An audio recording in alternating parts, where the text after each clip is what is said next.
ለእናንተ የሆኑ ጄኤምኤም ቲቪ ተመልካቾቻችን የጄኤምኤም ቲቪ የመረጃ ሰዓት ነው። ከመረጃዎቹ ጋር ነው ቤተልሔም ግርማ አብሬያችሁ ቆይታ አደርጋለሁ። በቅድሚያም አርዕስተ ዜና። የኢትዮጵያ ወንጌል አማኞች አብያተ ክርስቲያናት ካውንስል ከዲሲፒአይ ጋር በመተባበር የአሰልጣኞች ስልጠና ተሰጠ። ከውጪ ርዕሰ ሊቃነ ጳጳሳት ሊዮ 14ኛ በኢራን ጦርነት ላይ የሰላም ጥሪ ያቀረቡ። እንድትከታተሉን እየጋበዝኩ ወደ ዝርዝር መረጃዎቹ አለፍኩ። የኢትዮጵያ ወንጌል አማኞች አብያተ ክርስቲያናት ካውንስል ከዲሲፒአይ ጋር በመተባበር የአሰልጣኞች ስልጠና ተሰጠ። የኢትዮጵያ ወንጌል አማኞች አብያተ ክርስቲያናት ካውንስል ከዲሲፒአይ ጋር በመተባበር በሻሸመኔ በድሬዳዋና በጅጅጋ ከተለያዩ አብያተ ክርስቲያናት ለመጡ መሪዎችና አገልጋዮች የቤተ ክርስቲያን ተከላን አስመልክቶ የአሰልጣኞች ስልጠና ተሰጥቷል።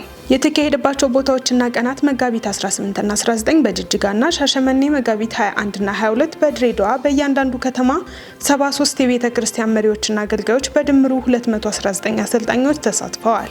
አሰልጣኞች ስልጠናው በዲሲፒአይ ተወካዮች በሆኑት በቢሾፕ ኬኔዲ እና በቢሾፕ ፒተር ተሰጥቷል። ይህ ስልጠና አብያተ ክርስቲያናት የቤት ውስጥ ቤተ ክርስቲያንን እንዲተክሉ ማስቻልን ዓላማ ያደረገ ሲሆን ሰልጣኞች የተማሩትን ትምህርት ወደ አጥቢያ ቤተ ክርስቲያኖቻቸው በመውሰድ ሌሎች አገልጋዮች እንዲያሰለጥኑ ይጠበቃል። እያንዳንዱ ሰልጣኝ ወደ አጥቢያው ሲመለስ ቤተ ክርስቲያን ተከላ ዙሪያ ሌሎችን ለማሰልጠን የሚረዳውን አስፈላጊ ሰነድ ወይም ሞጁል እንዲያገኝ ተደርጓል። መረጃው የኢትዮጵያ ወንጌል አማኞች አብያተ ክርስቲያናት ካውንስል ነው። የፔሳህ ወይም ፋሲካ የመቤዠት ምሽት ክብረ በዓል በቤተ እስራኤል ሜሲያኒክ ኮንግሪጌሽን ተካሄደ።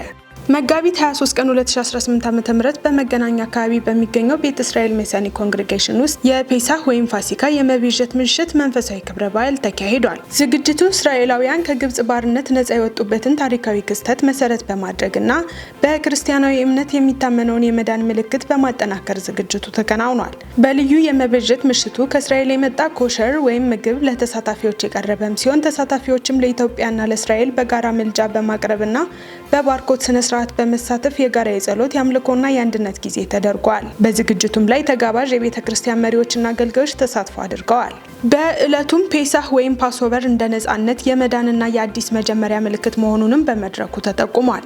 ፔሳህ ማለት መሻገር የሚል ስያሜ ሲኖረው አይሁዶች ከግብጽ ባርነት እንደተፈቱና እግዚአብሔር በሙሴ በኩል እንዳዳናቸው የሚዘከር በዓል ነው። ይህ ታሪክ በመጽሐፍ ቅዱስ ኦሪት ዘጸአት ውስጥ ይገኛል። የፕሮግራሙ አዘጋጆች እንደገለጹት በቀጣይ እስራኤልና ኢትዮጵያን የሚያገናኝ አዲስ የፈውስና የጸሎት ማዕከል ለመገንባት እቅድ መኖሩን በመግለጽ ይህ ፕሮጀክት በመንፈሳዊ መርሃ ግብር ብቻ ሳይሆን በሁለቱም ሀገራት መካከል ያለውን ግንኙነት ለማጠናከር ትልቅ አስተዋጽኦ እንደሚኖረውም አንስተዋል። ይህ የመቤዠት ምሽት ፕሮግራም የታሪክ የእምነትና የአንድነት ምልክትን በአንድ ያጣመረ ሲሆን ለተሳታፊዎች የማይረሳ መንፈሳዊ ተሞክሮ እንደሆነ ተገልጿል።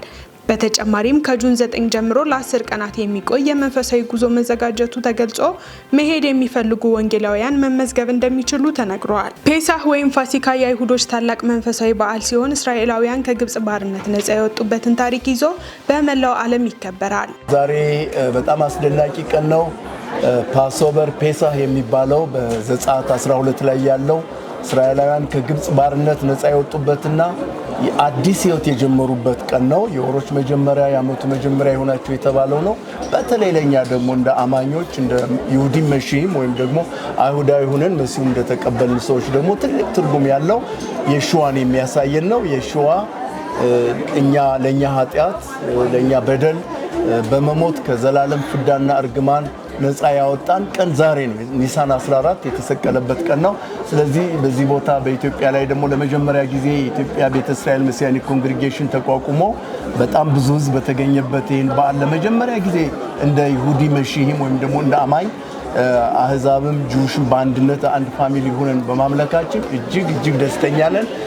የመጣችሁትን እግዚአብሔር ያክብራችሁ። ይህንንም የምትከታተሉ በቤታችሁ ውስጥ ለውጥ እንደሚሆን የማለፍ ስርዓት እንደሆነ የሞት መልአክ የተከለከለበት ቀን ስለሆነ በዚህ እንደምትባረኩና አብራችሁን ደግሞ እንደምትቆሙ ተስፋ እናደርጋለን። እግዚአብሔር ይባርካችሁ። ፓስተር እሸቱ አርጋው እባላለሁ። አሁን የምንገኘው እዚህ መገናኛ ቤተ እስራኤል ሜሲያኒክ ኮንግሪጌሽን ግቢ ውስጥ ነው። እንግዲህ ራባይ እንደነገረን ኒሳን 14 ምሽትን የፋሲካን ወይም የፔሳን በዓል እያከበርን በአንድነት አለን። በዚህ ብዙ ትልልቅ የእግዚአብሔር ሰዎች እግዚአብሔር በምድራችን ቀብቶ የሰጠን የእግዚአብሔር ሰዎች በመሃላችን አብረው ሆነው ይህንን የፔሳ በዓል እያከበርን ያለው በጣም ደስተኞች ነን። አሁን ይሄንን በሚዲያ በቲቪ የምትከታተሉን ሰዎች ምንም እንኳን በአካል እዚህ ባትገኙም ነገር ግን እዚህ ያለው በረከት እንዲያገኛችሁ እኔ እጸልያለሁ። ነገር ግን በሚቀጥለው ዓመት በዚሁ ሰዓት ኒሳን 14 በተመሳሳይ ቦታ ይሄንን በዓል በሰፊው ከናንተ ጋር እንደምናከብር ተስፋ እናደርጋለን። እንግዲህ ይሄ በዓል ሲጠናቀቅ ሁሉ ጊዜም በሁሉም ቦታ ያሉ አይሁዶች ላሻና ሀባ በኢየሩሳሌም ይላሉ። ለሚመጣው ዓመት በኢየሩሳሌም እንገናኛለን። ሻሎም። በነዳጅ እጥረት ምክንያት ህዝብ አላስፈላጊ የጉዞ ፕሮግራሞችን እንዲሰርዝና የእግር ጉዞ ባህል እንዲያደርግ ማሳሰቢያ ተሰጠ። የንግድና ቀጠናዊ ትስስር ሚኒስቴር በመካከለኛው ምስራቅ ጦርነት ሳቢያ በነዳጅ አቅርቦት ላይ ያጋጠመውን ችግር ለመቋቋም የሚያስችሉ ውሳኔዎችን ይፋ ሲያደርግ ማህበረሰቡ አላስፈላጊ የጉዞ ፕሮግራሞችን እንዲሰርዝና እንዲያቆም ማሳሰቢያ ሰጥቷል። የንግድና ቀጠናዊ ትስስር ሚኒስቴር ዶክተር ካሳሁን ጎፌ ማክሰኞ መጋቢት 22 ቀን 2018 ዓ.ም በሰጡት መግለጫ በመካከለኛው ምስራቅ የሚካሄደው ጦርነት በኢትዮጵያ የነዳጅ ግብይትና አቅርቦት ላይ ተጽዕኖ ማሳደሩን ተናግረዋል። የተፈጠረው አለመረጋጋት በኢትዮጵያ የነዳጅ ግብይትና አቅርቦት ላይ ሊደርስ የሚችለውን ተጽዕኖ እንዲሁም መንግስት የሚከተላቸውን አቅጣጫዎች በተመለከተ ውሳኔ መተላለፉን ገልጸዋል። በዚህም ማህበረሰቡ ነዳጅን በቁጠባ እንዲጠቀም፣ አላስፈላጊ የጉዞ ፕሮግራሞች እንዲሰርዝና እንዲያቆም፣ የታዳሽ ኃይል አማራጮችን የመጠቀም ስልት እንዲከተል፣ የእግር ጉዞ ባህል እንዲያጎለብት፣ የህዝብ ትራንስፖርት እንዲጠቀምና በነዳጅ ግብይት ላይ የሚስተዋሉ ህገወጥ ድርጊቶችን በማጋለጥ ከመንግስት ጋር ተባብሮ እንዲሰራም ጥሪ አቅርበዋል። የተለያዩ ሀገሮች ባጋጠማቸው የነዳጅ አቅርቦት እጥረት ምክንያት ማህበራዊና ኢኮኖሚያዊ እቀባዎችን እያደረጉ መሆኑን ገልጸው የኢትዮጵያ መንግስት የሚከተለው መርህ ግን ከህዝቡ ጋር በመተባበር ችግሩን በጋራ ለመሻገር መሆኑን አስረድተዋል ሲል ሪፖርተር ጋዜጣ ዘግቧል። የተወደዳችሁ ተመልካቾቻችን አሁን ደግሞ ከውጭ ወደ ያዝናቸው መረጃዎች አለፍኩኝ። ርዕሰ ሊቃነ ጳጳሳት ሊዮ 14ኛ በኢራን ጦርነት ላይ የሰላም ጥሪ ያቀረቡ። ርዕሰ ሊቃነ ጳጳሳት ፖፕ ሊዮ 14ኛ ዩናይትድ ስቴትስ እና እስራኤል በኢራን ላይ የሚደረገውን የጦርነት ሁኔታ እንዲቆም ጠንካራ የሰላም ጥሪ አቅርበዋል። ርዕሰ ሊቃነ ጳጳሳት ሊዮ 14ኛ ጦርነቱ ከፋሲካ በፊት እንዲጠናቀቅ ተስፋ እንዳላቸው ገልጸዋል። ጳጳሱ በተጨማሪም የዓለም መሪዎች ወደ ውይይት እንዲመለሱና የጥቃት መጠን እንዲቀንስ የሚያስችሉ መንገዶችን እንዲፈልጉ ጠይቀዋል። ይህ ጥሪ በቅዱስ ሳምንት ወቅት መካሄዱ አስፈላጊ መሆኑን አሳስበዋል። ፖፕ ሊዮ በተደጋጋሚ በብዙ ቦታዎች ሰላም እንዲሰፍን ጥሪ እያደረጉም ይገኛሉ። ዘገባው የአሶሺየትድ ፕሬስ ነው። በመጨረሻም ፕሬዚዳንት ዶናልድ ትራምፕ አሜሪካ በሆርሙዝ ሰርጥ ነዳጅ አታስገባም፣ ወደፊትም ልትወስድ አትፈልግም አሉ።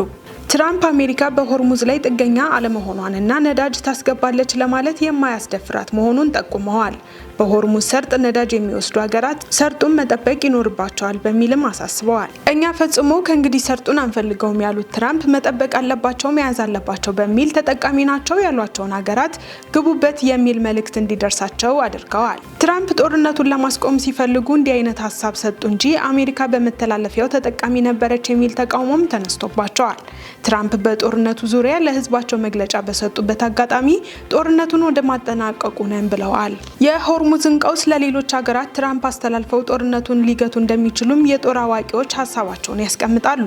በተመሳሳይ ትራምፕ ወደ ድል ተቃርበናል እንዲሁም አሸንፈናል ቢሉም ጦርነቱን እንደሚቀጥሉበት አጽንኦት ሰጥተዋል። ሪፐብሊካኑ ድል አድርገናል ባሉበት አንደበታቸው እናጠቃለን ማለታቸውም የጦርነቱ ሁኔታ እንዳይገመት አድርጎታል። የነዳጅ ዋጋም ከትራምፕ ንግግር በኋላ ጨምሯል። ብረንት ያልተጣራው ከ$100 በታች ረቡዕ ላይ ሆኗል ቢባልም 5% ጭማሪ አሳይቶ ከትራምፕ ንግግር በኋላ $106.29 ደርሷል። ውድ ተመልካቾቻችን የዕለቱን መረጃዎች ከማጠናቀቃችን በፊት አርዕስተ ዜናዎችን ላስታውሳችሁ። የኢትዮጵያ ወንጌል አማኞች አብያተ ክርስቲያናት ካውንስል ከዲሲፒአይ ጋር በመተባበር የአሰልጣኞች ስልጠና ተሰጠ። ከውጪ ርዕሰ ሊቃነ ጳጳሳት ሊዮ 14ኛ በኢራን ጦርነት ላይ የሰላም ጥሪ ያቀረቡ። የተወደዳችሁ የጄኤምኤም ቲቪ ተመልካቾቻችን የዕለቱ መረጃዎች እነዚህን ይመስሉ ነበር። መረጃዎቹን ወደ እናንተ ያደረስኩት እኔ ቤተልሔም ግርማ ነበርኩ። ያዘጋጁላችሁ ዳንኤል አንተነህና ነጻነቱ አቁማ በጋራ በመሆን ነበር። ከቀሪ የጄኤምኤም ዝግጅቶች ጋር መልካም ጊዜን ተመኘው።